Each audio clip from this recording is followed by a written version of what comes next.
everything that John Eric Sullivan said up there at the podium sounds great. Everything that we've said throughout the course of this offseason about, they just got to move on from Tua. Then they'll be fine. I don't think we've been looking at the Dolphins quarterback situation through the correct lens. Here's what I mean by that. The Miami Dolphins are chopped and screwed, as I would call it. The Dolphins don't really have a choice in terms of what they're going to do with Tua Tagovailoa. Let's be very honest and transparent about this, right? Who in the hell is going to trade for Tua? Who in the hell is going to trade for Tua Tagovailoa? When you consider the injury history, the poor play, and then the albatross of a contract, nobody wants Tua. It's just the way that it is. Nobody wants Tua.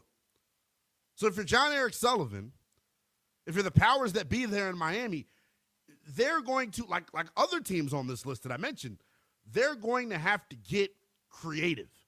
They're going to have to get creative in terms of how they address the quarterback position this offseason. And when I talk about, quote-unquote, addressing it, Tua's probably going to have to ride it out in Miami because of the contract. And if I'm the Dolphins, knowing that the salary cap hit for next year is astronomical. It's a $56 million hit. Not something that's very tenable for them. The dead cap hit, rather, is the number that really knocks your socks off and makes it really hard to move on from him, period. Next year, right, the dead cap hit drops from $99.2 million to $31 million.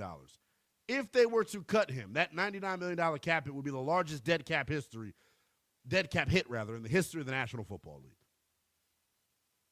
The Dolphins aren't willing to take that on. If they wait until next year to move on and they designate him as a post-June 1 cut, you split that $31.8 million in half. You pay half of the salary in 2027, half of the salary in 2028. If you're Miami, the way that it looks right now, that's your only option. So do you let Tua start? Do you let Tua play? Hell no. You put him in bubble wrap. You tell him take out a nice insurance policy. You tell him get familiar with the playbook because he's going to be a coach damn near. What Miami should do at quarterback next year, when you consider all of the difficult factors that come with moving on from Tua, there's a young man down there that's going to be a sophomore in his second year in the NFL. They got a couple of starts at the end of the year. Quinn Ewers, folks in Miami, and I don't know if this is because they kind of have to like Quinn Ewers right now, but the scuttlebutt and the word on the street coming out of Miami is that, yeah, they don't mind Quinn Ewers. If you're Miami, like, what other way can you address quarterback? How else can you address the position? You don't have the money to get into a bidding war for Malik Willis. There is not a quarterback worthy of being taken with your, I think it's the number 10 overall pick. And there's really no veteran bridge option out there that makes more sense than just rolling with Quinn Ewers. Here's the thing. It could end up being a gift and a curse. By the way, Gift and a Curse, probably the best album that was put out during 2024. It's a Gunna album, by the way, Dan, if you're wondering. The Tua situation for Miami ultimately ends up being a gift and a curse. The gift of it is you're going to get an extended look at Quinn Ewers. And who knows? Look, and I get it, right? Quinn did not knock anyone's socks off at Texas. We're talking about a guy that was drafted in, what, the 5th round? 6th round of this past year's draft? I get it. It's nothing to write home about. But if you're Miami, what are your other options here? What are your other options? You roll with Quinn Ewers this year as your bridge. If he's terrible, great. You'll be near the top of a loaded quarterback class coming up in 2027. And then if he's halfway decent for you, then there's the gift. Maybe you don't need a quarterback. Maybe the quarterback of the future in Miami is already on this roster. I'm eager to see what he looks like getting a full offseason, working with Bobby Slowick. What can Quinn Ewers be? Now, if you're a Dolphins fan out there, that's why I said, look, It's so much more peaceful for your boy to talk about this when my team's not in this position. Because if you're Miami and you're a Dolphins fan, this sucks. You're in quarterback hell right now. Who the hell wants to be reliant dependent upon Quinn Ewers? He's as good as being a deadbeat at the quarterback position. It just is what it is. The odds are he's not going to be the guy. So if you're a Dolphins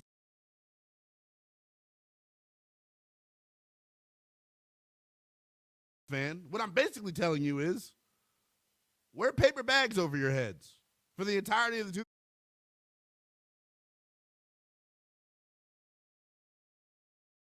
2026 season. Not going to, and it's going to be on purpose. I think if you're John Eric Sullivan company, like you're year one of a 5-year deal. Let this year ride out. Evaluate viewers at the end of this upcoming season. Not right now. Because I don't really know if you're that pressed to move off of Tua, and I don't view Tua as being some locker room cancer detrimental to what's going on inside the building. If he's good about it, if he's not, just send his ass home. Derek Carr style. We've done before. But, like, I think if you're Miami, that's really the way they're in this situation. And what's so baffling is this.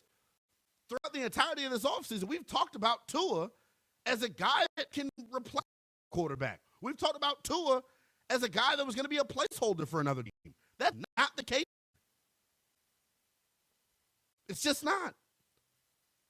Tua Tagovailoa's days as a starter in the National Football League, I believe, are over. And if you're Miami, I don't want to do the old bit where, oh, see, I told you so, and I pat myself on the back. But there was a certain host this time last year, or 2 seasons ago, when it was time to pay Tua that monster extension. There's no way you could have drugged me. You could have gave me roofies. I wouldn't have signed Tua to that deal. When you consider the injury history, and you consider just exactly what he was at the quarterback position, he's not worth some market resetting deal.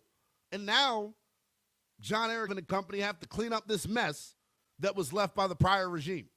Lucky for them, I think the answer is right in front of you.